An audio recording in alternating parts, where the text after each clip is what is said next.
Hello student, I'm Maninder Kaur. I come back again with you. So today I'm going to start your poem How to Well Wild Animals, and this poem was of class 10 first flight textbooks, and this poem was written by Corneli Wells. So lesson proceed करने से पहले मैं आपको इसके थोड़ी introduction बताऊंगी कि that this poem was a humorous poem. ये एक ह्यूमरस पोइम है और इसमें पोइट जो हमारी पोइटेस है वो हमें बता रही है कि आप कैसे how you can identify the animals.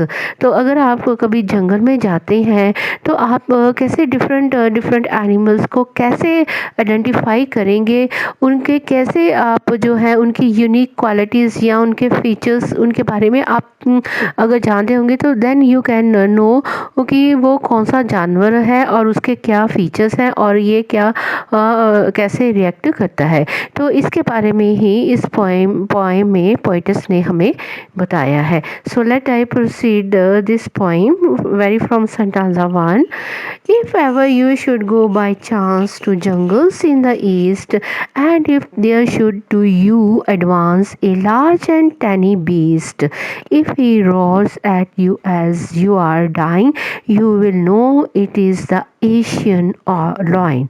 So before I tell you explain the this stanza, first I will tell you the difficult word meaning, that was tanny. Tanny का मतलब बच्चे यहाँ पे है ऑरेंज ब्राउन और येलोइश ब्राउन कलर कि आप देखते हैं कि आपने कभी लॉयन देखा ही होगा, अगर जंगल में नहीं गए तो जू में जरूर देखा होगा कि उसका कलर कैसा आता है, टैनी कलर का होता है जो ऑरेंज ब्राउन और येलोइश ब्राउन में होता है। तो आप देखो इसमें एशियन लॉयन के बारे में बोला गया है। Asian lion means that the king of jungle, वो क्या है, वो एक जो है लॉयन, वो क्या है एक उसकी आइडेंटिफाई क्या है, that was Asian lion majesty the king of a jungle. तो इसमें पोइटेस हमें ये बता रही है कि अगर आपको कभी चांस मिलता है जंगल में जाने के लिए, किस तरफ से, जब ईस्ट जंगल में आप जाते हैं तो आपको वहाँ पे एक जो है बीस्ट दिखाई देगा, बहुत ही डरावना बीस्ट दिखाई देगा, टैनी बीस्ट दिखाई देगा जिसका जो येलिश ब्राउन कलर होगा, और उसकी आवाज़, उसके दहाड़ने की आवाज़ सुनकर आपको ऐसे लग रहा है कि आप अभी यहाँ पे ही जो है वो ख़त्म हो जाएंगे।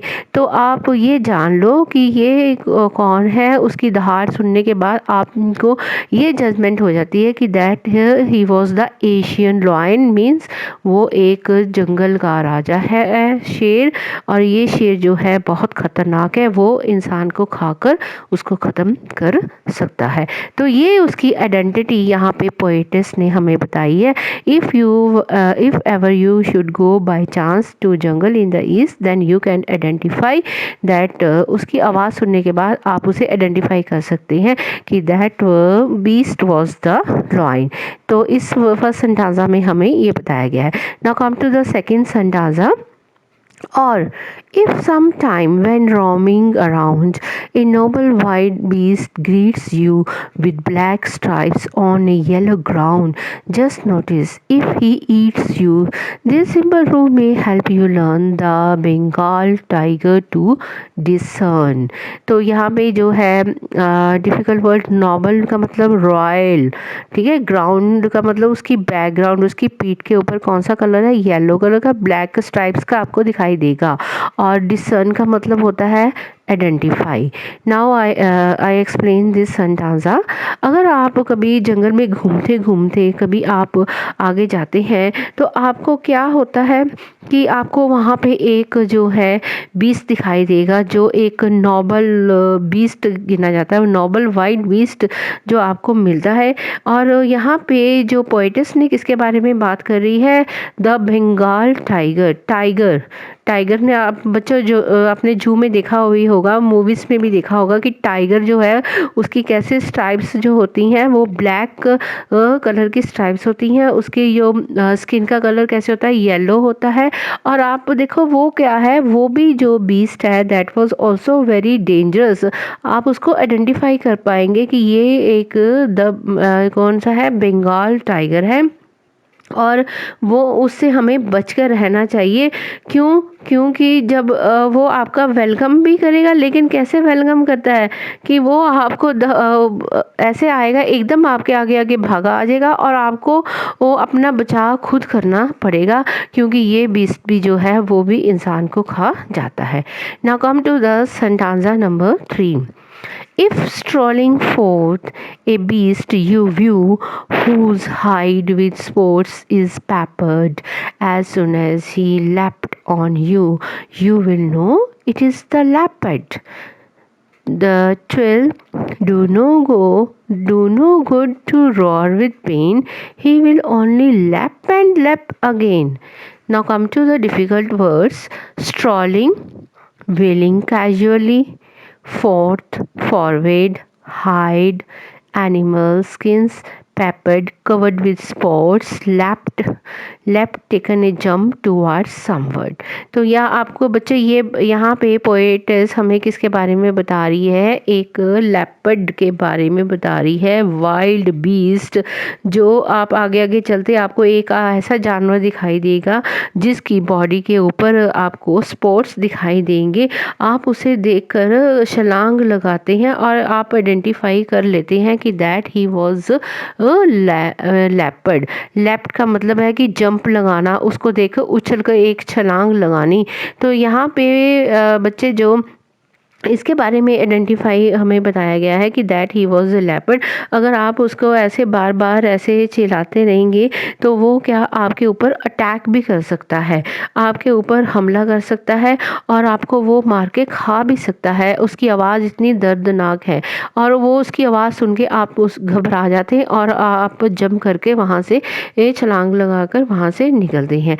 तो बच्चे यहाँ आपको ये बताना चाहती हूँ कि पोएटिस ने यहाँ पे एक पोएटिक लेसन्स, जिसे आगे जाके हमने पोएटिक डिवाइस करनी है, वो यहाँ पे इन्होंने यूज़ की हुई है। पोएटिक लेसन यहाँ पे लेफ्ट का जो है उसमें LEAPT उसके स्पेलिंग होते हैं, यहाँ पे ए मिस है और लास्ट लाइन में लेफ्ट एंड लेफ्ट का मतलब भी लीप है, LEAP इनका मीनिंग सेम ही है कि देखकर छलांग लगाना। लेकिन यहाँ पे पोएटिक लेसन्स जो डिवाइस यूज़ की गई है, ए यहाँ से मिस कर दिया गया है, डिलीट कर दिया गया है।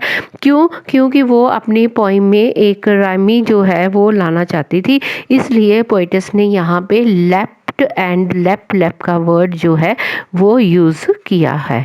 तो यहाँ पे जो हमारी पोएटिस है उसने हमें 3 वाइल्ड एनिमल्स के बारे में बता चुकी है, एक लॉयन, टाइगर एंड लेपर्ड के बारे में, कैसे आप उसे आइडेंटिफाई कर पाएंगे। Now come to the fourth sentence. If when you were walking around your yard, you meet a creature there, you hugs you very very hard, be sure it is a bear. If you have any doubts, I guess he will give you just one more curse, one more curse. यहाँ पे meaning इसका क्या है? कर्स का ए gentle loving touch. तो यहाँ पे इसका मीनिंग क्या है? ए जेंटल लविंग टच। तो बच्चे यहाँ पे हमें पोएटिस बता रही है कि अगर आप अपने यार्ड में या अपने गार्डन में घूम रहे हैं तो आपको एक ऐसा जो है क्रिएचर जानवर मिलता है जो आपको हग कर लेता है, बहुत ज़ोर से टाइटली वो हग करता है। हग मीन्स कि पकड़ लेता है आपको, वो ऐसे अपने बाहों में जकड़ लेता है। तो आप ये घबराना नहीं, आपको श्योर होना चाहिए कि वो कौन सा क्रिएचर है। That was bear. Bear means भालू। वो भालू जो है वो क्या करता है कि वो जो है इंसान को वो पकड़ लेता है, उसकी ह्यूमन बीइंग को वो पकड़ लेता है, क्योंकि वो भी एक ह्यूमन बीइंग जैसा ही उसकी अपीयरेंस है और वो एक जो है लविंग क्रिएचर है, एक लविंग एंड जेंटल क्रिएचर है। और आपको अगर जब डाउट होता है तो वो देखो, आप देखो कि गैस करो कि that he was a loving creature कौन सा है? भालू, जो आपको प्यार करता है और वो आपको बार बार बार टच करता है, जब आपको वो जेंटली टच करता है तो it means that he was the bear, और बियर जो है वो ह्यूमन बीइंग जैसी उसकी अपीयरेंस है और वो ह्यूमन बीइंग को जो है लाइक करता है। तो बच्चे इसके साथ आपका ये फोर्थ सेंटेंसा फिनिश होता है। Now come to the sentence number 5। Though to distinguish beast of prey, a novice might nonplus the crocodile, you always may tell from the hyena thus. Hyenas come with merry smiles, but if they weep, they are crocodiles. तो यहाँ पे poet's ने हमें जो पहले wild animals के बारे में हमें 4 वाइल्ड एनिमल्स के बारे में बता चुके थे। किसके बारे में? Lion, tiger, leopard and bear के बारे में। अब वो हमें किसके बारे में बता रहे हैं? बीस्ट ऑफ प्रे में जो 2 हैं, हाइनास एंड क्रोकोडाइल्स, ये 2 के बारे में हमें बता रहे हैं। तो first I will discuss the difficult words. Beast of prey का मतलब यहाँ पे है any animal that hunts other animals for food. Beast of prey में कोई भी जानवर जो अपनी भूख मिटाने के लिए दूसरे जानवर को मार के खा जाता है। And novice someone new to a job, nonplus be confused and be puzzled. तो यहाँ इस 5th सेंटेंसा में हमें जो पोएटस है वो हमें किसके बारे में वो डिफ्रेंशिएट कर रही है? हाइनास एंड क्रोकोडाइल के बारे में हमें ये बता रही है कि ये दोनों जो हैं, कौन सा जानवर जो है वो लिविंग बीइंग को मार के खा सकता है, और इसमें वो क्रोकोडाइल है। क्रोकोडाइल जो है वो क्या है? वो हमेशा रोता है, लेकिन जो हाइना है वो हमेशा स्माइल करता है। ये उसका डिफ्रेंशिएट यहाँ पे बताया गया कि अगर आप उसे आइडेंटिफाई करना चाहते हैं तो जो हाइना है वो आपको स्माइल करता दिखाई देगा और क्रोकोडाइल जो आपको हमेशा रोता हुआ दिखाई देगा। Okay, now come to last sentence of this poem 6।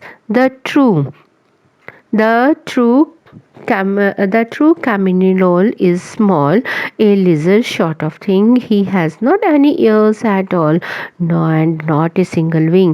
If there is nothing on the tree, it is the chameleon who you see. तो यहाँ पे हमें किसके बारे में बताया गया है?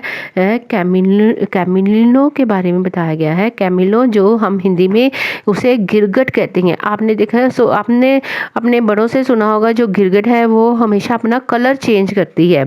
Every time she was continue to change her colour, वो कलर ही चेंज करती रहती है। गिरगट का मतलब क्या है? ये वो कलर चेंज करती है। और यहाँ पे उन्होंने पोइटस ने हमें ये बताया है कि जो कैमलिन मीन्स गिरगट है वो एक लिजर्ड की तरह हमें दिखाई देती है। उसकी जो अपीयरेंस कैसी होती है? एक छिपकली की तरह होती है, लेकिन उसके ना कोई कान होते हैं ना ही उसके कोई पंख होते हैं। और अगर वो ट्री पर बैठी है तो आपको दिखाई नहीं देगी। क्यों? क्योंकि गिरगट जो है वो सेम कलर ऑब्जर्व कर लेती है। अगर वो टानी के ऊपर बैठी है तो वो ब्राउन कलर की हो जाएगी, तो आप उसे रिकॉग्नाइज नहीं कर पाएंगे कि यहाँ पे कौन बैठा है, गिरगिट बैठी है या कोई और जानवर नहीं है। तो इसके साथ बच्चे आपकी ये जो पोइम की एक्सप्लेनेशन ख़त्म होती है। Now come to the poetic devices which the poetess used in this poem. In first sentence he will use the rhyming scheme. Rhyming scheme आपकी जो है ABABCC, that was the same one. आपको सारे सेंटेंसा में rhyming scheme जो है वो हमेशा सेम ही मिलेगी। तो इसमें हमें जो पोइट ने हमें राइमिंग स्कीम क्या बताई है, इसकी जो है हमारी ABCC।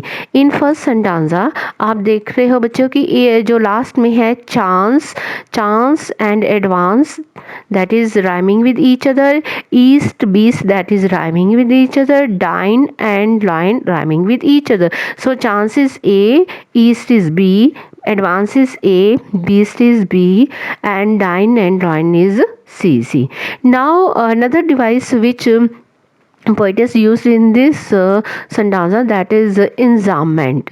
इंजाममेंट क्या होती है कि जो बिना पंक्चुएशन के साथ जो कंटिन्यू होती है। तो यहाँ पे देखो in first line, if ever you should go by chance to jungle in the east, chance के बाद कोई इन्होंने पंक्चुएशन मार्क नहीं यूज़ किया। And if there should to you advance a large and tanning beast, यहाँ पे भी नहीं किया। If he roast at you as you are dying you will know it is the Asian lion. So यहाँ पे भी enjambment use की गई है। Now another device that was used in this assonance.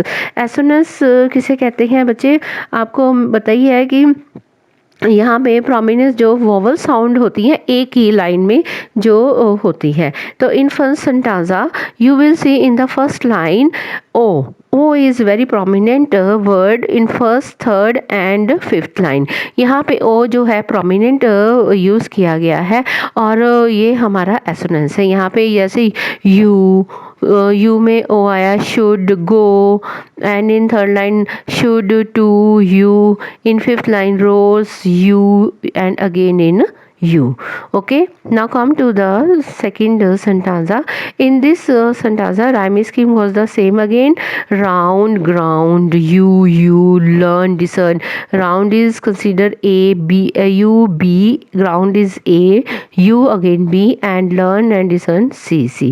तो यहाँ पे alliteration यूज़ की गई है। another device alliteration बच्चे क्या होती है, repetition of a consonant sound at the start of closely connected words, जो वहाँ पे यूज़ किए जाती हैं उसे हम alliteration कहते हैं। तो बच्चे alliteration इन लाइन थर्ड में आप देख रहे हैं, यहाँ पे इन्होंने क्या जो है एलिट्रेशन इन्होंने यूज़ की हुई है। Okay, sorry, in first and third आपको यहाँ पे जो है इसका एसोनेशन जो है वो वेरी प्रोमिनेंट आपको मिलेगा। तो यहाँ पे उन्होंने जो है एसोनेस जहाँ पे again O is used, O some roaming round yellow ground on. तो यहाँ पे इन्होंने ओ जो है वो यूज़ किया गया है। Now come to the next stanza. In third stanza again the rhyming scheme was the same one. Again the rhyming scheme was the same one, a b c c, then again use the alliteration। and in this poetic lessons जो use किया गया है, आपको मैंने पहले बताया था left left left, यहाँ पे ए जो है वो बीच में इसको डिलीट कर दिया गया है, only to give the rhyming to her poem. तो यहाँ पे इन्होंने फिर रेपिटेशन एंड एसोनेंस यूज है। रेपिटेशन आप देखो कहाँ पे जो लास्ट में लेप लेप यूज़ किया गया है, इसलिए यूज़ किया गया है क्योंकि वो इसमें जो स्ट्रेस डाल रही हैं, मीन्स पोइटिस इसमें स्ट्रेस डाल के हमें ये शो करना चाहती है कि ये जो है लेप लेप का मीनिंग क्या है। यहाँ पे उन्होंने हमें बताया है कि दैट वाज द रेपिटेशन, कि वो उस पर स्ट्रेस डाल रही है। तो इसका मतलब ये सेम है। That was the poetic lessons में आपको मैंने समझाया कि left left left they are the same thing but same meaning and the same thing. Okay, now come to the fourth. Again rhyme scheme, yard, hard, there, bear, guess, carries। Again इंजाममेंट is used in this stanza। यहाँ पे कोई punctuation नहीं है। and again alliteration and assonance also used in this stanza। now again in this stanza again rhyme scheme is a b c c, alliteration and again इंजाममेंट is used। and in this last stanza again rhyme scheme is a b c c, alliteration and consonants। तो consonants क्या होते हैं, last line में यहाँ पे इन्होंने जो consonants जो यूज़ किया गया है वो हमारे यहाँ पे इन्होंने एल का जो है वो इस्तेमाल किया हुआ है। तो बच्चे आप देखो कि कॉन्सोनेंस और एसोनेंस में आपको डिफरेंस पता होना चाहिए कि जो कॉन्सोनेंस है वो किसके साथ होता है कि वो कहीं भी आ जाता है, कहाँ भी आ जाता है, कैसे कि मिडल में भी आता है, स्टार्टिंग में भी, एंड में आता है। जो कॉन्सोनेंट होते हैं, आपको पता है हमारे जो अल्फ़ाबेट में वोवल्स और कॉन्सोनेंट्स है। कॉन्सोनेंट 21 है और vowels A E I O U है। तो यहाँ पे कॉन्सोनेंट्स का मतलब है कि they can be start in eight middle, start, last में भी आता है। लेकिन जो एसोनेंस है वो हम यहाँ पे जो है वो स्टार्टिंग में होते हैं, जहाँ पे एसोनेंस क्या है, ही, हैज़ नॉट। यहाँ पे एच जो है हमारा क्या है, वो एसोनेंस है। तो बच्चे इसी के साथ ही आपकी ये जो पोइम है, the how to tell the wild animals, आपको कैसे ये जो है उसकी आइडेंटिफाई यहाँ पे उन्होंने हमें बताई गई है, कैसे how to tell wild animals की पोइम के बारे में हमें पोइटस ने हमें ये बताया कि अगर आपको कभी चांस मिलता है जंगल में जाने के लिए तो आप उसे कैसे आइडेंटिफाई कर सकते थे। If you have any doubt related to this poem, so you can ask me in the comment box, and please I request is to like and share my channel Ajipur Classes